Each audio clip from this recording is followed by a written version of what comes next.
Hello, my name is Colin Gale, and it's my pleasure as Director of Bethlem Museum of the Mind to welcome you back to the museum's virtual book club, which is devoted to reading Presumed Curable, co-written by me and Professor Robert Howard back in 2003, and available to buy exclusively from the museum in the manner described in an introductory video to this book club series, which you should be able to find on YouTube and Facebook. We put it up a couple of weeks ago. Apart from that short introduction, there is one other video uploaded so far in this sequence. That refers to pages 18 through to 47 of Presumed Curable. And this video now follows on in that sequence. So if you want to watch everything in the right order, look at the previous one first. We're now moving to talk about the pages 48 through to 75 of Presumed Curable. And these feature the cases of 15 patients, all admitted to Bethlem Hospital in a 3-year period between March 1890 and February 1893. 6 of those 15 were discharged recovered or relieved of their symptoms. 4 of them were discharged uncured, and 4 more sadly died before discharge, 2 of them having shown signs of general paralysis of the insane. We discussed that last week. 1 more of them, whose name was John Wicks, sadly died by misadventure while on leave from the hospital. So 6 plus 4 plus 4 makes 14, but it's the 15th case I want to focus on today, that of William Cole, who came to Bethlem in February 1892 at 15 years of age.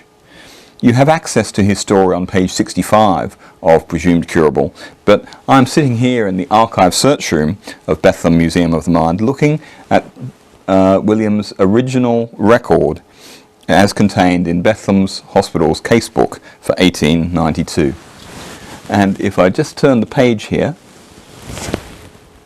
just turn one page, I can see, and maybe you can just about see as well on the bottom of the page, William's boyish face staring back at me from the pages of the record. Because in common with Helen Smith, that I spoke about last week, and all the other patients featured in Presumed Curable, William was photographed by one of the hospital's clinical assistants, and his photograph stuck in the casebook for posterity. I have something of a soft spot for William Cole, as my own paternal grandfather was born in October 1876 and was therefore pretty much the same age as William. Now, my grandfather was never a patient at Bethlem, and as far as I know, William and he never met. But the coincidence of their ages helps to underline the proximity and the relevance to me of all of the stories that are contained in Presumed Curable. I think the photographs do this as well. Certainly the photographic subjects are wearing period costume, but there's something about, well, it's not costume, it's their actual clothing, but there's something about many of their faces which is contemporary and immediate. And this reminds me that in talking about their cases, we're talking about the lives of real people, in case we needed a reminder.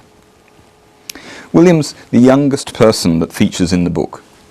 And studies on the children and young people that were admitted to Bethlem throughout the 19th century have shown that their numbers are very small. Indeed, only totalling a few dozen for the century between 1815 and 1915, as long as we restrict ourselves to counting people William's age and younger. If you include 16 and 17-year-olds, then of course the numbers do go up. But it's worth remembering that at that time there was no such thing, no such concept as a teenager among the middle classes of the 19th century. And it was from the ranks of the middle classes that Bethlem drew most of its patients in the late Victorian era that Presumed Curable is focused on. At that time, you were either a child, and most likely a school pupil, or you were old enough to enter one or both of the labour market or the marriage market. Some of the studies on this subject of children and adolescents in the 19th century hint that it's precisely exposure to the work market and the marriage market that are likely to make people unwell, or at least some people. Be that as it may, the point I'm making is this: adolescence is as much a social a product of social expectations as it is a biological phenomenon. And to the extent that the intermediate stages between childhood and adulthood that came to be occupied by teenagers in the 20th century, to the extent that that existed at all in the Victorian era, it only existed within a very short space of time. For most people, that time probably sat at around the age of 15. In reading the case of William Cole, in this casebook, on page 65 of Presumed Curable, I cannot help but feel that we're right on the cusp of that transition from the freedom of childhood to the responsibilities of adulthood. And that this greatly influenced how he was dealt with by Bethlem Royal Hospital, because, remember, he wasn't discharged recovered, relieved, or uncured, nor did he die in the hospital. The outcome was different for him. But before we get on to that, it's worth reminding ourselves of the particulars of his case as set out in this record and in Presumed Curable. Like all would-be patients of the hospital in this era, William was brought to Bethlem with 2 letters signed by doctors, advising independently of each other and certifying that in their opinion he was fit and eligible for admission to Bethlem. One of the doctors practiced on Mile End Road, close to William's home in Hackney, and the other was a famous Harley Street doctor by the name of John Langdon Hayden Down, a name which is remembered today because of the syndrome that he described and still bears his name. These certificates give details of what William's mother reported to the doctors: that he had made a violent attack on a gentleman who looked at him in the street, that he had struck matches inside the house and imagining them to be fireworks, and that he had ruined her back garden by digging it up.